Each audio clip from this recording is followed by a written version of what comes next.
I've been introduced to veganism several times throughout my life, and I always thought there's no way I would go vegan. Caribbean family meat is such a heavy thing, and it's so tied to our culture. So it just didn't even, no way.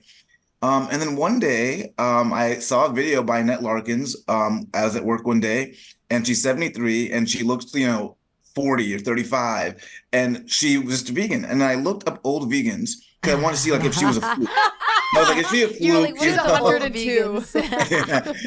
And so I looked up old vegans, and they were all looking amazing. But more importantly than that, some of them that didn't look like super young were still active. They were active as if they were young, marathons and doing this.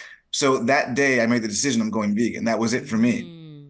But I knew that I could not do it overnight. It wasn't going to happen. So that day that I decided to go vegan, I said, I'm going to do a 3-year plan. First year, get rid of red meat. Second year, I'll go pescatarian. And the third year, I'll be vegan. And that was really important from a self-care perspective for me, because I knew I had to take care of myself on the journey, because if I didn't, I'd abandon the journey completely.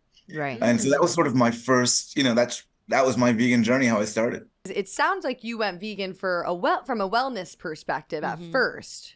Yeah. And then over time, we discover, wait, there's a bigger thing at hand. And so for me, it was climate change and the animals. And that was another self-care perspective, because as I became more animal focused on veganism, which, when I first went vegan, it was about the food. And then I was like, wait, veganism is a lifestyle. And that's another thing you have to realize, that, it's something you can apply through, from your clothing, your skincare, everything. And I didn't realize that at first.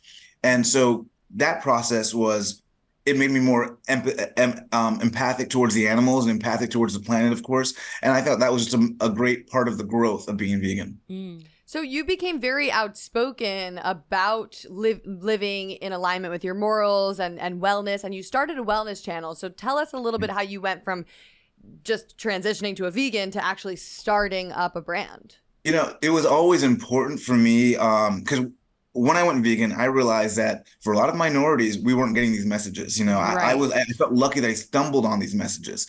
But a lot of times it's not people that look like you that are advocating for the messages, and it doesn't resonate as a result. So I started Fit Club, which was a podcast, which was meant to be sort of, let's get this information that's applicable to everyone, but let's really focus it towards the minority community so that we're getting these messages as well.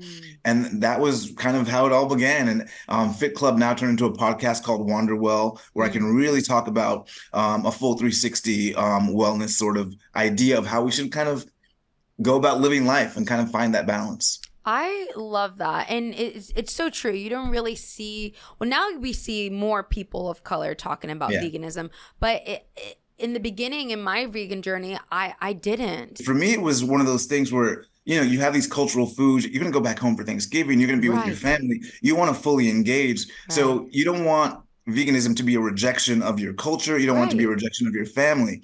And one thing that changed for me was realizing all the foods and all the things and tastes I loved, those were spices. Right. All of those were plant-based. It's the flavor of the meat that I liked. It was these flavorings. And once I kind of realized that, wait a minute, we can go somewhere with this, Right. Well, what would you say when someone says, does food affect your mental health? Because that's something that I try to tell the community, like, hey, one thing, when I went vegan, my brain cleared the fuck up. So what would you say as someone who's involved in health and wellness when it comes to that? Yeah, I always say, and I got this from a friend, Vegan Fat Kid. I don't know if you know him, but he always says the stomach is a second brain. Right. Literally, any food that you ingest is going to affect chemicals in your brain. Anything. Food is drugs. Food are drugs. And in the sense that your brain chemistry is affected by anything that you eat. Cortisol will be released. These different serotonin might be upped. So everything's going to have an effect. So once you realize that, you really start to pay attention to what you put in your body. Right. What are some tools that you use to keep yourself mentally at ease? Because like what Jamie was saying, like as activists, it could be very, very draining, and you all of a sudden go back or stay in survival mode, and it can be really difficult to keep going. Like what's some of your pieces of advice, or what do you do?